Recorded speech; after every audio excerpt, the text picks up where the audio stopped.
வணக்கம். என் பெயர் ஆசா பவானி.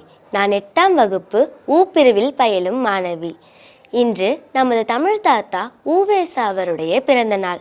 அவரை பற்றி பேச வந்துள்ளேன்.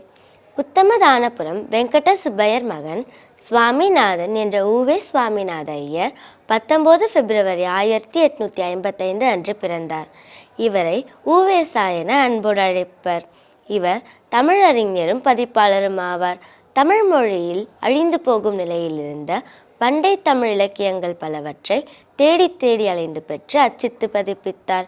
20ஆம் நூற்றாண்டின் தொடக்கத்தில் தமிழுக்கு தொண்டாற்றியவர்களுள் உ.வே.சா குறிப்பிடத்தக்கவர்.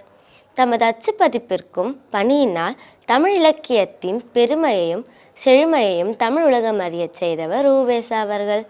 அவர் 90க்கும் மேற்பட்ட புத்தகங்களை அச்சுப்பதித்தது மட்டுமன்றி 3000த்திற்கும் அதிகமான ஏட்டுச்சுவடிகளை கையெழுத்திடுகளை சேகரித்தார்.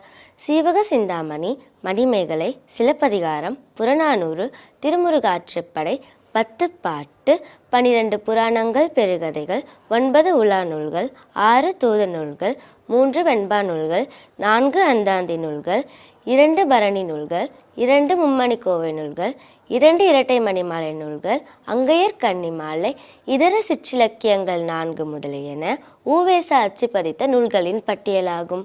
இப்படி பல நூல்களை அழியாது காத்து தமிழுக்கு பெருமை சேர்த்திருக்கும் தமிழ் தாத்தா உ.வே.சா வழி நிற்போம்.